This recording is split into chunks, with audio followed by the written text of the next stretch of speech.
Hey guys, what is going on? This is ImArtsify, and on welcome to my first tutorial.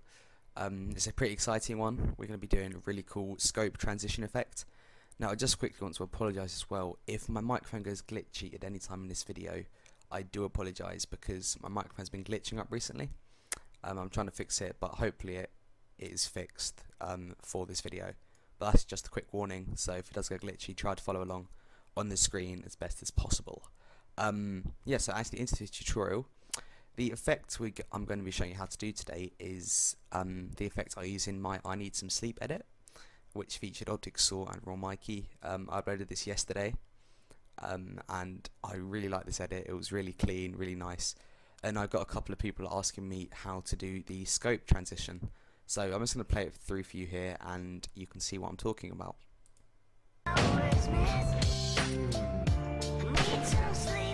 There you go. As you can see, that was a really nice transition. I mean, in my opinion, it's really nice. You got the nice stroke here coming in, and the scope fade in, and boom. Yeah, you can kind of see the the stroke is the size of the scope and everything. It's perfect. It's just such a nice transition. So yeah, the example we're going to be doing today, I'm just going to show you. I made this in 5 minutes, so it doesn't take long at all. So.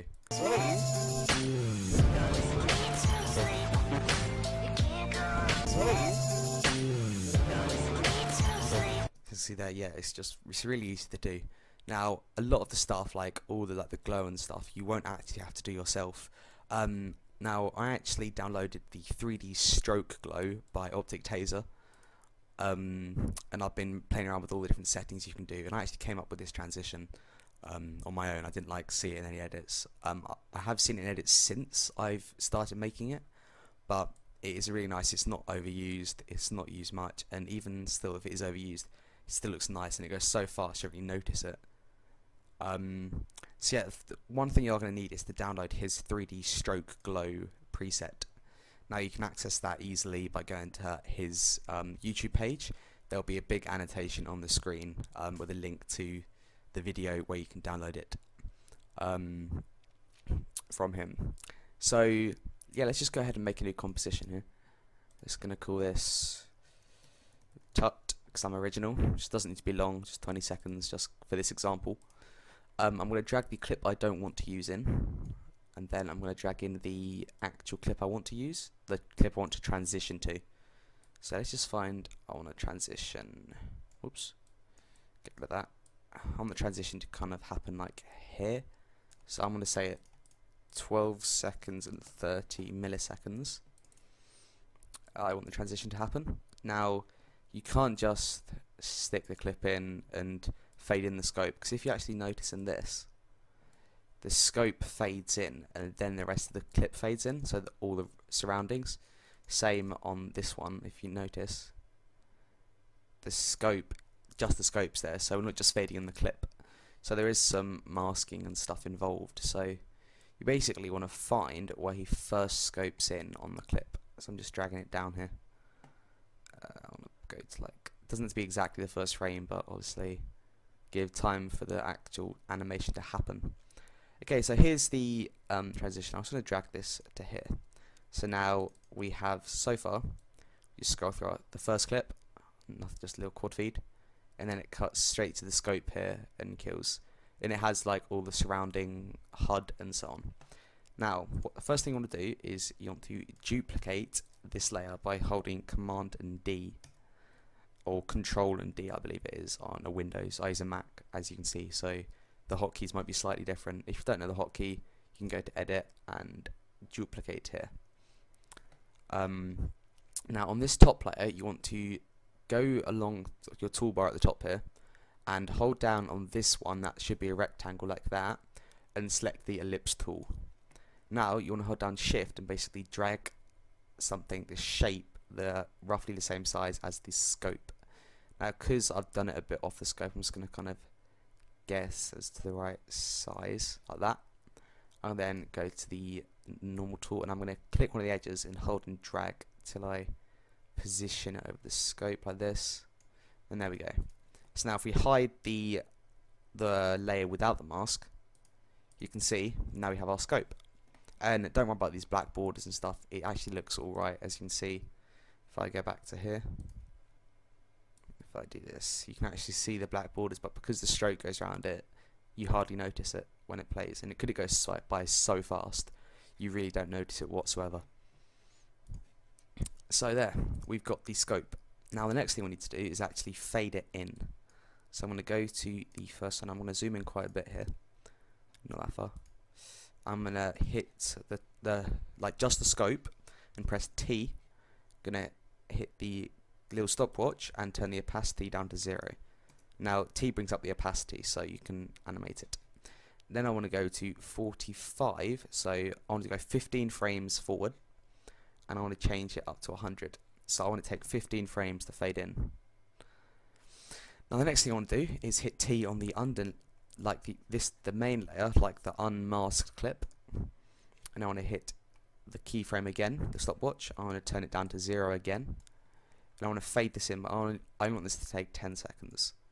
So 10 frames, sorry, not seconds. So I'm going to fade it up to 100. So now, scope fades in, then the rest of the clip fades in.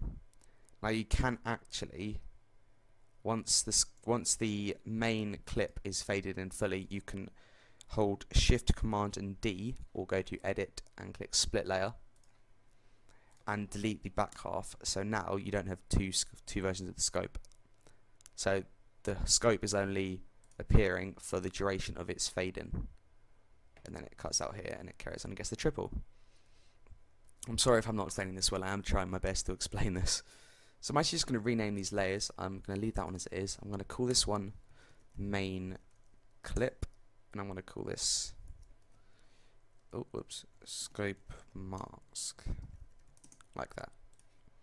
So that's pretty much the basics of the non-actual stroke stuff.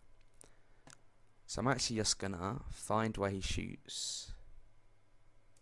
I'm gonna stick a song in just so we get the whoops, press the wrong buttons. Get a nice kind of idea of the actual thing.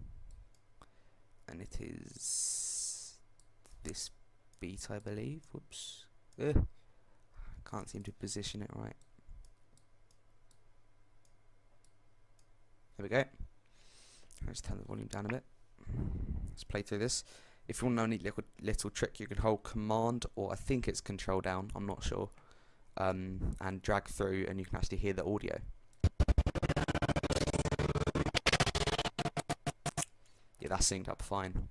Okay, so now what we want to do is the actual stroke of the transition. So first thing is hit Command Y to bring up a new solid, or you can just go to Layer, New Solid. Just leave it, I'm going to call it stroke for now. Make sure it's black and click Make Comp Size in case it's not. And hit OK. So now the screen goes black. You're like, what happened? Okay, now once you've installed Optic Taser's 3D stroke settings, you can just go to the Effects and Presets here, press 3D, and you'll see it appears in Presets. And it won't be in downloaded presets, that's a file I made myself. But if you type in 3D after installing it, you should be able to find 3D Stroke Glow by Taser. So I'm just going to drag this onto the first thing as well. Make sure you're on the 10 frames before the fade in happens. You then want to drag in the preset onto the solid. So now you can see it again. You get all these fancy things appear here, and if you scroll through it, you get this weird thing happen. Like, wait, what's this? This isn't what I wanted. Now this is actually a preset for one of his transitions he uses.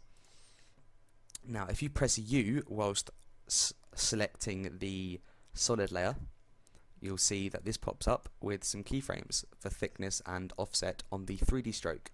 You can actually hide the glow and the star glow. That's just the looks of the whole thing. So if I actually turn them off, you can see it doesn't look very nice, but if I add a bit of star glow and then the glow onto it, you'll see it changes it all completely.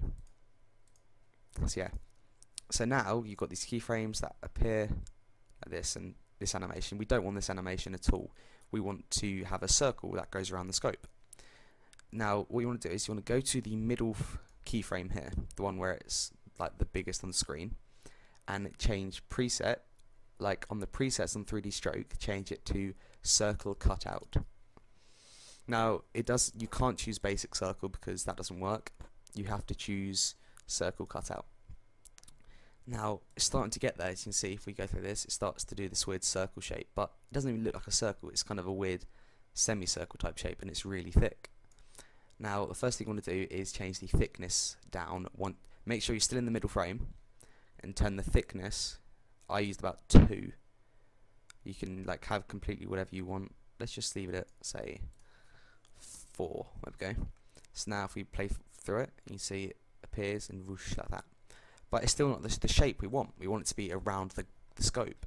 Now it's a lot easier to do this than you think. You literally need to click, make sure you've got the stroke layer selected, and you need to grab one of these red sides, red little boxes from either this side or this side, and just drag it in until it goes around the edge of the scope, like that. And the same on the top, you can just squidge it, wrench it down a bit, so it kind of matches. And now if we play it through, you've got the scope appears in the circle, scope starts to appear, and that appears. Now as you can see, it is a bit offsetted, like it doesn't the fade in of the actual main clip doesn't happen in time. So I want the fade in for the actual clip to happen something like here, just before it finishes. So I'm going to drag the 2 opacity keyframes. I'm just going to drag them back a bit, so it's something like that. So now if we play through it, the glow appears, stroke, then the clip fades in, and kaboom! There we have it. So I'm just going to add in a quick color correction. Effect looks. Just add in the color correction I'm using at the moment. Make sure it's above the stroke layer, and if we just zoom out a bit, bring the work area down, so you've got a nice little area to work with here. Round preview it, you'll see that it's got the nice kind of really nice effect. It's one of my favorite transitions to use at the moment. As you can see, it fades in like this, and kaboom. There are a couple more things you can do, which I'll show you in just a second. So let's just watch this through.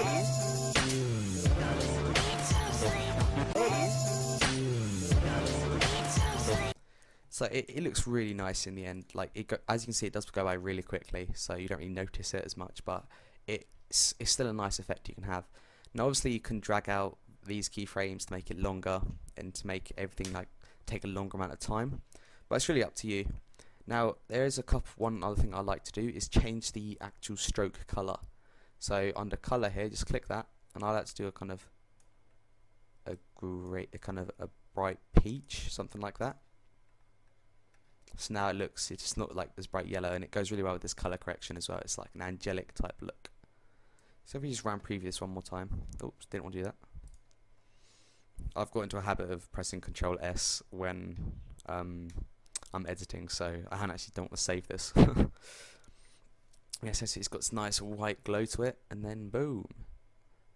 It's really good to have a scope in, like transition onto a scope like that as well.